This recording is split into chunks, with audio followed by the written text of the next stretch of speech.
नमस्कार। Dream bell में आपका स्वागत है। आज की रात मैं आपके लिए लेकर आया हूं एक ऐसी कहानी जो आपको शांति की दुनिया में ले जाएगी। अपने सिर के नीचे तकिया ठीक कर लीजिए, आराम से लेट जाइए और अपनी आंखें धीरे से बंद कर लीजिए। आज की कहानी है शीतलहर का इंतजार और उन खामोश पलों की जो हमें सुकून देते हैं। तो चलिए शुरू करते हैं। राम सिंह की आंखें आकाश की ओर उठीं। दिसंबर का महीना था, लेकिन हवा में अभी भी गर्मी का एहसास था। उसकी उंगलियां खेत की सूखी मिट्टी को छूकर महसूस कर रही थीं, कठोर, बेजान, प्यासी। बाबूजी, इस बार सर्दी देर से आएगी क्या? उसके बेटे विक्रम ने पूछा, जो अभी अभी शहर से गांव लौटा था। राम सिंह ने अपनी सफेद दाढ़ी पर हाथ फेरा। 60 साल की उम्र में भी उनकी पीठ सीधी थी, लेकिन चेहरे पर चिंता की लकीरें गहरी हो गई थीं। प्रकृति अपना समय लेती है बेटा, लेकिन इस बार कुछ अलग है।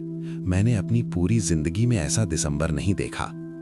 गांव का नाम था रामपुर, उत्तर प्रदेश के एक छोटे से जिले में बसा, जहां खेती ही जीवन थी। गांव के सभी किसान गेहूं की फसल के लिए शीतलहर का इंतजार कर रहे थे। पुरानी कहावत थी, बिना ठंड के गेहूं, बिना आत्मा के देह। राम सिंह के पास 15 बीघा जमीन थी। उसने अपनी पूरी जिंदगी इस जमीन को संभाला था। अपने बाप से विरासत में मिली और अब वो अपने बेटे को देना चाहता था। लेकिन इस साल कुछ अलग था। गेहूं की फसल बोई जा चुकी थी, लेकिन अंकुरण ठीक से नहीं हो रहा था। तापमान जरूरत से ज्यादा था और रातें भी ठंडी नहीं हो रही थीं। बूढ़े किसान कहते थे कि गेहूं को ठंड की जरूरत होती है, उसकी जड़ें मजबूत करने के लिए, उसके दाने भरने के लिए। कल मौसम विभाग के दफ्तर जाना है, विक्रम ने कहा। वहां से पता लगाऊंगा कि शीतलहर कब आएगी। राम सिंह मुस्कुराए। बेटा, तुम्हारी पढ़ाई लिखाई ने तुम्हें बहुत कुछ सिखाया है, लेकिन प्रकृति को समझने के लिए किताबों से ज्यादा अनुभव चाहिए। उस शाम गांव के चौपाल पर सभी किसान इकट्ठे हुए। ये उनकी रोज की परंपरा थी। सूरज ढलने के बाद वे सब इकट्ठे होते और दिन भर की बातें करते। राम सिंह, तुम्हारी क्या राय है? बूढ़े शंकर काका ने पूछा। वे गांव के सबसे बुजुर्ग किसान थे, 80 साल के। काका, मैं भी परेशान हूं। मेरे खेत में गेहूं की बालियां पतली हैं, जड़ें कमजोर हैं।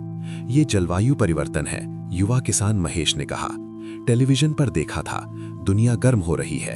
शंकर काका ने अपनी लाठी जमीन पर मारी। जो भी हो, हमें इंतजार करना होगा। शीतलहर जरूर आएगी, प्रकृति कभी धोखा नहीं देती। लेकिन राम सिंह के मन में शंका थी, क्या वाकई शीतलहर आएगी? और अगर नहीं आई तो फसल का क्या होगा? विक्रम शहर में इंजीनियर था।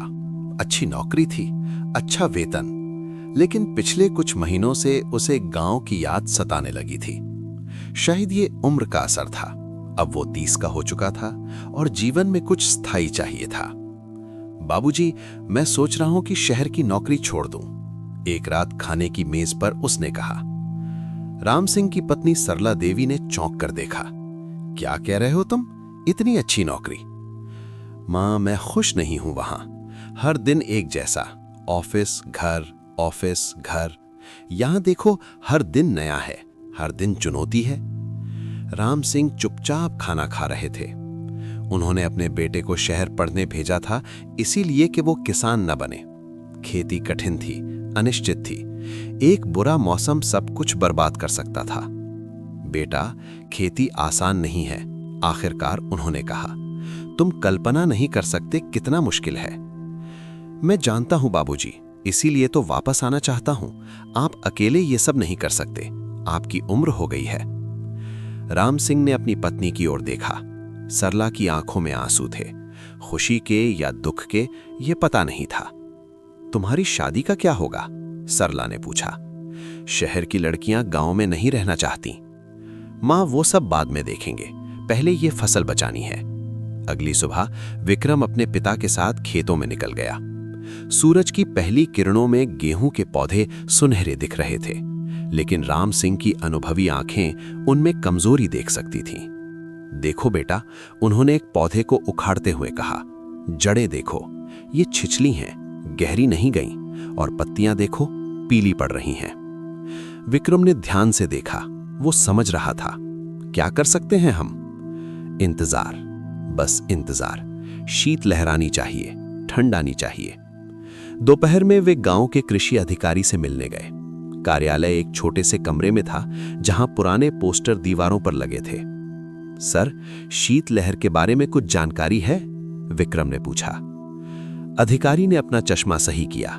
देखिए, मौसम विभाग की रिपोर्ट के अनुसार इस साल उत्तरी हवाएं कमजोर हैं। शीतलहर देर से आएगी या शायद बहुत कमजोर रहे। राम सिंह का चेहरा गंभीर हो गया। तो फसल का क्या होगा? विक्रम ने पूछा। कह नहीं सकते। कुछ किसान दूसरी फसल की तैयारी कर रहे हैं, लेकिन अगर गेहूं में ही लगे रहे तो रिस्क है। वापस आते समय राम सिंह बहुत देर तक चुप रहे। विक्रम समझ सकता था कि उनके पिता के मन में क्या चल रहा है। यह सिर्फ फसल का सवाल नहीं था, यह उनकी पूरी विरासत, उनकी पहचान का सवाल था। उस शाम चौपाल पर भीड़ ज्यादा थी। खबर फैल गई थी कि मौसम विभाग ने कुछ कहा है। तो क्या कहा उन लोगों ने? मुन्ना काका ने पूछा। राम सिंह ने पूरी बात बताई। सभी चेहरों पर चिंता छा गई।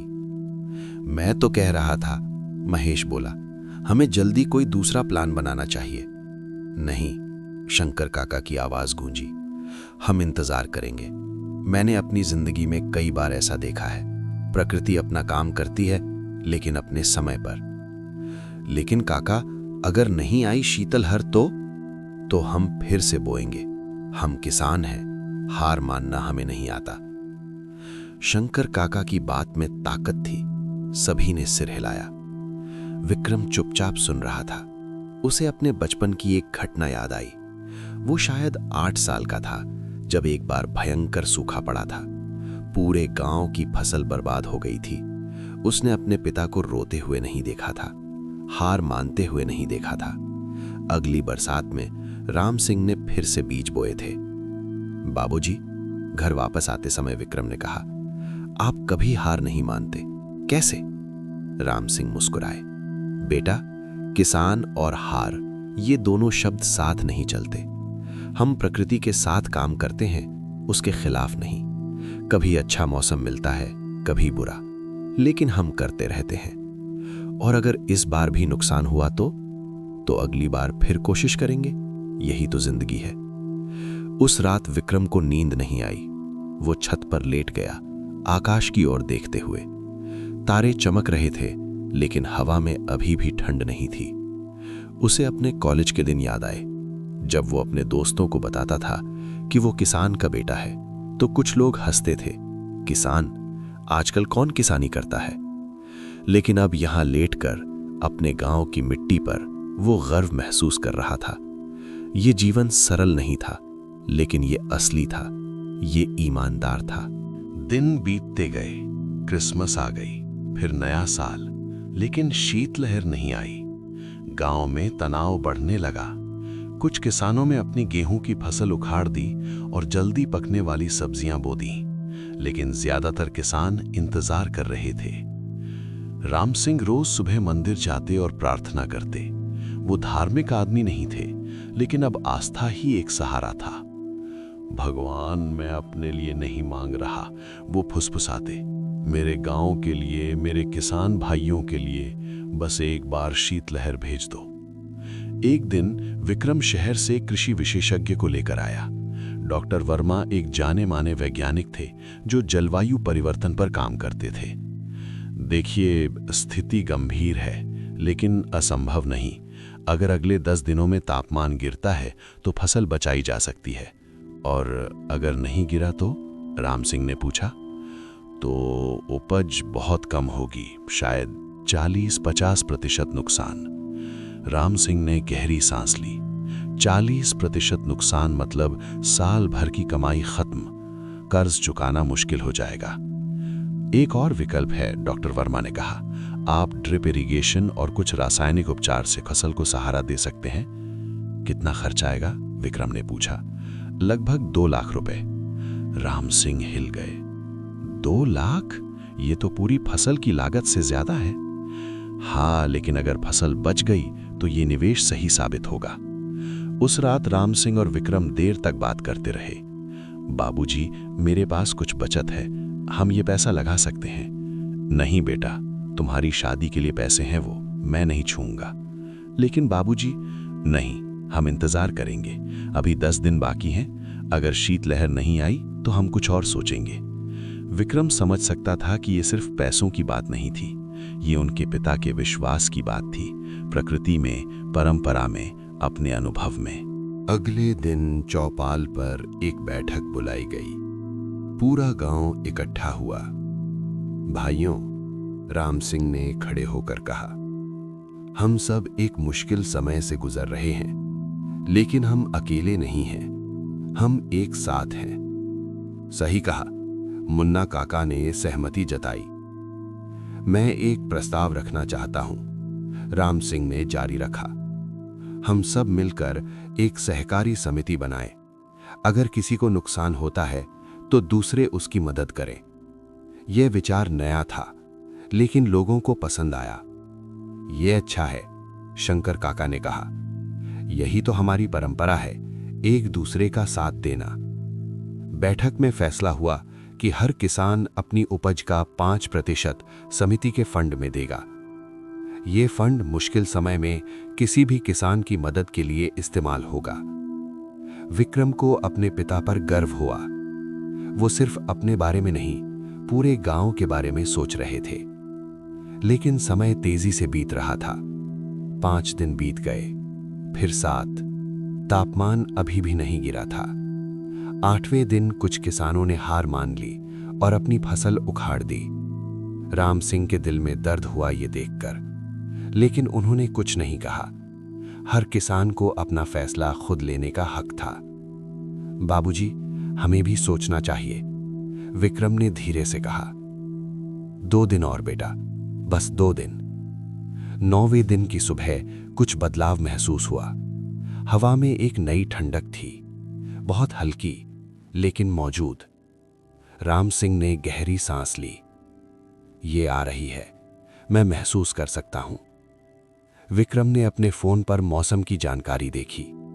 बाबूजी, देखिए, मौसम विभाग ने अलर्ट जारी किया है। उत्तरी भारत में शीतलहर का अनुमान। राम सिंह की आंखें चमक उठीं। देखा, मैंने कहा था ना। उस रात तापमान तेजी से गिरने लगा। राम सिंह छत पर खड़े थे, ठंडी हवा का स्वागत करते हुए। सरला ने उन्हें शॉल उड़ाई। अंदर आ जाओ, बीमार पड़ जाओगे। नहीं, मैं यहीं रहूंगा। मैं इस पल को जीना चाहता हूं। विक्रम भी उनके साथ आ गया। पिता पुत्र एक साथ खड़े थे, आकाश की ओर देखते हुए। बाबूजी, आप कैसे जानते थे कि शीतल लहलाएगी? राम सिंह मुस्कुराए। अनुभव बेटा, 60 साल खेतों में बिताए हैं। मैं प्रकृति की भाषा समझता हूं। पक्षियों का उड़ना, हवा की दिशा, आकाश का रंग, सब कुछ संकेत देता है। लेकिन विज्ञान कह रहा था, विज्ञान भी जरूरी है बेटा, लेकिन विज्ञान सब कुछ नहीं जानता। कुछ चीजें अनुभव से ही सीखी जाती हैं। अगली सुबह पूरा गांव उत्साह में था। तापमान 3 डिग्री तक गिर चुका था। खेतों में एक नई ऊर्जा थी। राम सिंह और विक्रम सुबह सुबह खेतों में गए। गेहूं के पौधे ओस से भीगे थे और उनमें एक नई चमक थी। देखो बेटा, राम सिंह ने एक पौधे को ध्यान से देखते हुए कहा। पत्तियां हरी हो रही हैं, जड़ें मजबूत होंगी अब। अगले हफ्ते तक शीतल लहर पूरे जोर पर थी। रातों में तापमान 0 के करीब पहुंच गया। लोग रजाई में दुबक गए, लेकिन किसानों के चेहरों पर खुशी थी। चौपाल पर अब अलाव जलता था। किसान उसके चारों ओर बैठते और गर्म चाय पीते। राम सिंह, तुमने सही कहा था काका, शीतल लहर आ ही गई। हम सबका धैर्य रंग लाया काका। महेश, जिसने अपनी फसल उखाड़ दी थी, चुपचाप बैठा था। उसे अफसोस हो रहा था। राम सिंह ने उसका कंधा थपथपाया। कोई बात नहीं महेश, तुमने जो सोचा वो गलत नहीं था। कभी कभी सावधानी भी जरूरी होती है। जनवरी का महीना बीत गया। शीतल लहर ने अपना काम किया। गेहूं की फसल अब स्वस्थ दिख रही थी। पत्तियां गहरी हरी थीं, जड़ें मजबूत हो चुकी थीं। विक्रम ने शहर में अपनी नौकरी से इस्तीफा दे दिया। उसने फैसला कर लिया था, वो अपने पिता के साथ खेती करेगा। तुम्हें पछतावा तो नहीं होगा? सरला ने पूछा। नहीं माँ, मुझे पहली बार लग रहा है कि मैं सही जगह हूं। विक्रम ने खेती में नई तकनीक लाने का फैसला किया। उसने ड्रोन से खेतों की निगरानी शुरू की, सोशल मीडिया पर गांव के उत्पादों की मार्केटिंग की। बाबूजी, अगर हम अपना गेहूं सीधे शहर के ग्राहकों को बेचें तो बीच के बिचौलिए हट जाएंगे, हमें ज्यादा कीमत मिलेगी। राम सिंह को ये विचार पसंद आया। ये अच्छा है, परंपरा और आधुनिकता का मेल। धीरे धीरे विक्रम ने गांव के दूसरे किसानों को भी अपने साथ जोड़ा। उन्होंने एक व्हाट्सएप ग्रुप बनाया जहां मौसम की जानकारी, खेती की तकनीक और बाजार की कीमतें साझा की जाती थीं। ये तो कमाल है, मुन्ना काका ने कहा। अब हमें शहर जाने की जरूरत नहीं, सारी जानकारी फोन में। फरवरी आ गई, गेहूं की बालियां निकलने लगीं, खेत सुनहरे रंग में रंगने लगे। एक दिन विक्रम ने अपने पिता से कहा, बाबूजी, मैं एक लड़की से मिला हूं। राम सिंह ने चौंक कर देखा। कौन है वो? नाम प्रिया है। वो एक एनजीओ में काम करती है जो ग्रामीण विकास पर काम करता है। मैं उससे एक कॉन्फ्रेंस में मिला था। शहर की है? हाँ, लेकिन उसे गांव बहुत पसंद है। वो खुद खेती के बारे में सीखना चाहती है। सरला की आंखें चमक उठीं। तो उसे घर ले आओ, हम मिलना चाहेंगे। कुछ हफ्तों बाद प्रिया रामपुर आई।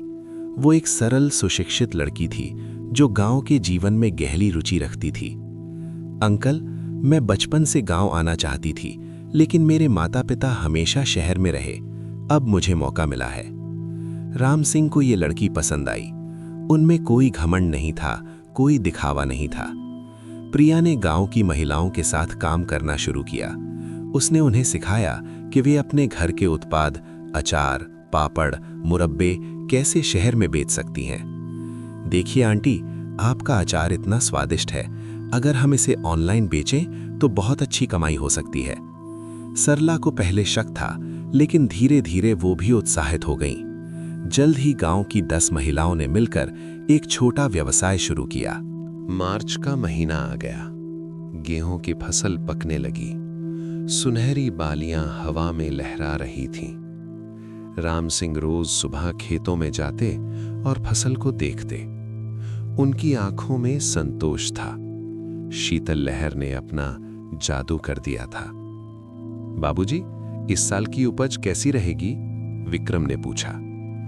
बहुत अच्छी बेटा, शायद पिछले 10 सालों में सबसे अच्छी।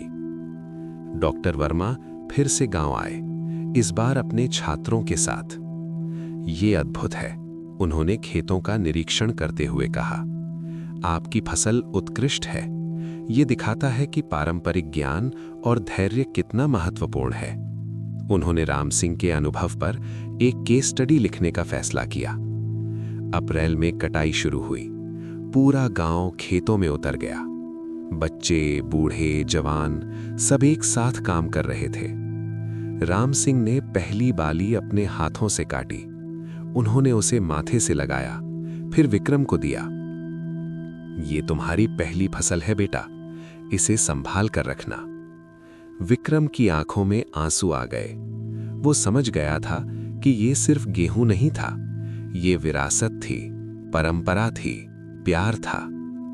कटाई में 3 हफ्ते लगे।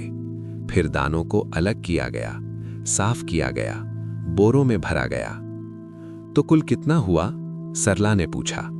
25 क्विंटल प्रति बीघा, राम सिंह ने खुशी से कहा। यह रिकॉर्ड है। गांव में जश्न मनाया गया। चौपाल पर एक बड़ा भोज रखा गया। सभी किसानों ने अपनी सफलता की कहानियां साझा की। इस साल हम सबको अच्छा लाभ होगा, शंकर काका ने कहा। और ये सब राम सिंह के धैर्य की वजह से। नहीं काका, राम सिंह ने विनम्रता से कहा, यह हम सबके धैर्य की जीत है और प्रकृति के आशीर्वाद की। विक्रम और प्रिया की शादी की तैयारियां शुरू हो गईं। शादी गांव में ही होनी थी, परंपरागत तरीके से। मैं चाहती हूं कि शादी सरल हो, प्रिया ने कहा। कोई दिखावा नहीं, सिर्फ प्यार और परिवार। राम सिंह को यह बात बहुत पसंद आई। बेटी, तुम सच में हमारे परिवार के लिए बनी हो। शादी का दिन आ गया। पूरा गांव सज गया। खेतों में ही एक बड़ा पंडाल लगाया गया। शादी के दिन राम सिंह ने विक्रम को अलग बुलाया। बेटा, आज तुम एक नया जीवन शुरू कर रहे हो, मैं तुम्हें कुछ देना चाहता हूं। उन्होंने एक पुराना बक्सा खोला, उसमें जमीन के कागजात थे। ये जमीन अब तुम्हारी है, मैंने इसे अपने बाप से लिया था, आज तुम्हें दे रहा हूं। इसे संभालना, इसका सम्मान करना। ये सिर्फ मिट्टी नहीं है, ये हमारी पहचान है। विक्रम रो पड़ा, उसने अपने पिता के पैर छुए। शादी बहुत खूबसूरत रही। गांव के सभी लोगों ने मिलकर खाना बनाया, सजावट की, कोई बाहर से केटरर नहीं बुलाया गया। रात को जब सब चले गए, राम सिंह और सरला अपने घर की छत पर बैठे। हमने अच्छी परवरिश की है ना? सरला ने पूछा। हाँ, राम सिंह ने कहा। विक्रम अच्छा बेटा है और प्रिया अच्छी बहू। अब हमारी विरासत सुरक्षित है। तुम्हें शीतल लहर का इंतजार करना सही साबित हुआ। राम सिंह मुस्कुराए। कभी कभी जीवन में इंतजार करना जरूरी होता है। जल्दबाजी में फैसले गलत हो सकते हैं। विक्रम और प्रिया ने मिलकर खेती में नए आयाम जोड़े। उन्होंने जैविक खेती शुरू की, जिसमें कोई रसायन इस्तेमाल नहीं होता था। बाबूजी, बाजार में जैविक गेहूं की बहुत मांग है, विक्रम ने कहा। हम 2 गुना दाम पा सकते हैं। राम सिंह को पहले शक था, लेकिन उन्होंने अपने बेटे पर भरोसा किया। पहले साल उन्होंने 5 बीघा में जैविक खेती की। फसल अच्छी हुई और कीमत वाकई 2 गुनी मिली। ये तो कमाल है, राम सिंह ने कहा। पुराने तरीके और नए विचारों का मेल। प्रिया ने महिलाओं के समूह को और मजबूत किया।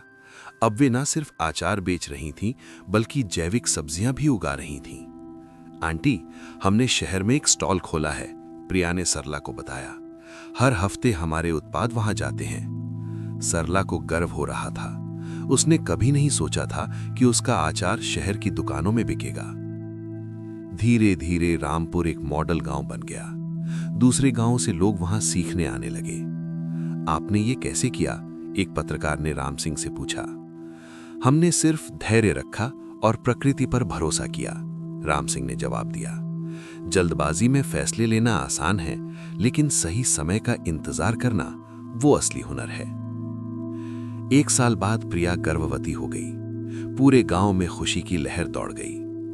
अब हमारी चौथी पीढ़ी आ रही है, शंकर काका ने कहा। ये जमीन, ये परंपरा सब आगे बढ़ेगा। राम सिंह अक्सर खेतों में बैठकर अतीत के बारे में सोचते। उस दिन के बारे में जब शीतल लहर नहीं आ रही थी, जब सब निराश हो रहे थे। इंतजार करना सीखना जरूरी है, वह अपने आप से कहते। जीवन में हर चीज अपने समय पर आती है। दिसंबर फिर आ गया। 1 साल पूरा हो गया था। विक्रम और प्रिया के बेटे का जन्म हुआ। उन्होंने उसका नाम रखा अर्जुन। ये नाम क्यों? राम सिंह ने पूछा। अर्जुन धैर्य और लगन का प्रतीक है बाबूजी, विक्रम ने कहा, जैसे आपने हमें सिखाया। राम सिंह ने अपने पोते को गोद में लिया। छोटी सी जान, इतनी कोमल। उन्होंने उसे खेतों में ले जाने का फैसला किया। देखो बेटा, उन्होंने फुसफुसाते हुए कहा, ये जमीन तुम्हारी है, तुम्हारे दादा की, तुम्हारे परदादा की, अब तुम्हारी। इसे प्यार करना, इसका ख्याल रखना। छोटा अर्जुन अपनी मासूम आंखों से खेतों को देख रहा था, मानो समझ रहा हो। उस साल फिर से शीतल लहर देर से आई, लेकिन इस बार गांव में घबराहट नहीं थी। हम जानते हैं कि इंतजार करना है, मुन्ना काका ने चौपाल पर कहा। राम सिंह ने हमें सिखाया है। और सच में शीतल लहर फिर आई, ठीक समय पर, जैसे प्रकृति ने वादा किया हो। डॉक्टर वर्मा ने राम सिंह पर अपना शोध पत्र पूरा किया। उसका शीर्षक था पारंपरिक ज्ञान और जलवायु परिवर्तन, एक किसान की कहानी। सर, आपकी कहानी अब विश्वविद्यालयों में पढ़ाई जाएगी। आप एक प्रेरणा हैं। राम सिंह शर्मा गए। मैंने तो बस अपना काम किया। जो मेरे बाप ने सिखाया वो मैंने अपने बेटे को सिखाया। गांव में अब एक छोटा स्कूल खुल गया था, जहां बच्चों को खेती के बारे में सिखाया जाता था। राम सिंह अक्सर वहां जाते और बच्चों से बात करते। बच्चों, खेती सिर्फ पेशा नहीं है, ये जीवन का तरीका है। ये हमें धैर्य सिखाती है, विनम्रता सिखाती है, प्रकृति से जुड़ना सिखाती है। बच्चे मंत्रमुग्ध होकर सुनते। 2 साल बाद राम सिंह की सेहत खराब होने लगी। उम्र का असर था। बाबूजी, डॉक्टर कहते हैं आपको आराम करना चाहिए। विक्रम ने कहा। आराम? किसान कब आराम करता है बेटा? खेत बुला रहे हैं। लेकिन अब वो ज्यादा काम नहीं कर पाते थे। वो खेतों में जाते लेकिन बस देखते। विक्रम सब काम संभाल रहा था। तुम अच्छा काम कर रहे हो बेटा, राम सिंह ने एक दिन कहा। मुझे तुम पर गर्व है। ये सब आपकी वजह से है बाबूजी। आपने मुझे सब सिखाया। एक शाम राम सिंह ने पूरे परिवार को इकट्ठा किया। मैं कुछ कहना चाहता हूं, उन्होंने कहा। मेरी जिंदगी पूरी हो रही है, लेकिन मुझे कोई अफसोस नहीं। मैंने अपनी जमीन से प्यार किया, अपने परिवार से प्यार किया, अपने गांव से प्यार किया। बाबूजी, ऐसा मत कहिए, सरला रो पड़ी। नहीं, सुनो, मैं खुश हूं। मैंने देखा कि मेरा बेटा शहर छोड़कर वापस आया। मैंने देखा कि मेरी बहू गांव को अपना घर मानती है। मैंने अपने पोते को अपनी गोद में लिया। एक आदमी और क्या चाहेगा? छोटा अर्जुन अब 2 साल का था, अपने दादा की गोद में चढ़ गया। दादाजी, कहानी सुनाओ, उसने कहा। राम सिंह मुस्कुराए। कौन सी कहानी बेटा? शीतल लहर की कहानी, जब सब डर गए थे लेकिन आप नहीं डरे। राम सिंह ने अपने पोते को प्यार से देखा। अच्छा सुनो, बहुत समय पहले जब दिसंबर आया लेकिन ठंड नहीं आई, और उन्होंने पूरी कहानी सुनाई। शीतल लहर का इंतजार, गांव की चिंता, फिर आखिरकार ठंड का आना। और सबक क्या है इस कहानी का? अर्जुन ने पूछा। सबक ये है बेटा, जीवन में धैर्य रखो। हर चीज अपने समय पर आती है। जल्दबाजी मत करो, प्रकृति पर भरोसा रखो। राम सिंह कुछ और साल जिए। उन्होंने देखा कि उनका गांव फलता फूलता रहा। उन्होंने देखा कि विक्रम एक सफल किसान बना। उन्होंने देखा कि अर्जुन बड़ा हो रहा है, खेतों में खेल रहा है। एक दिन फिर से दिसंबर आया। शीतल लहर की बात हो रही थी। राम सिंह बहुत कमजोर हो गए थे। वो बिस्तर पर लेटे थे, लेकिन उनका मन खेतों में था। विक्रम, उन्होंने धीरे से कहा, फसल कैसी है? अच्छी है बाबूजी, शीतल लहर आ रही है, सब ठीक है। राम सिंह मुस्कुराए। अच्छा है, बस यही तो चाहता था। उस रात ठंडी हवा चलने लगी। शीतल लहर का पहला झोंका। राम सिंह ने गहरी सांस ली। उन्हें शांति महसूस हुई। इंतजार खत्म हुआ, उन्होंने फुसफुसाया। अगली सुबह जब सूरज उगा, राम सिंह इस दुनिया में नहीं थे। पूरा गांव शोक में डूब गया। राम सिंह सिर्फ एक किसान नहीं थे, वो एक शिक्षक थे, एक मार्गदर्शक थे, एक प्रेरणा थे। उनका अंतिम संस्कार खेतों के पास हुआ। पूरा गांव इकट्ठा हुआ।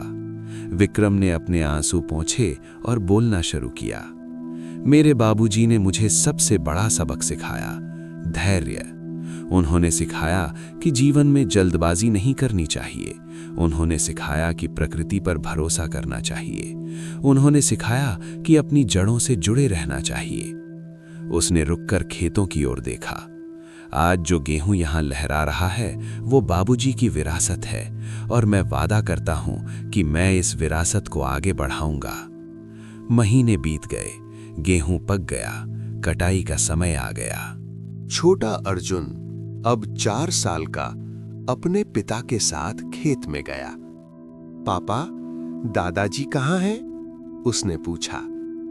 विक्रम ने अपने बेटे को गोद में उठाया और खेतों की ओर इशारा किया।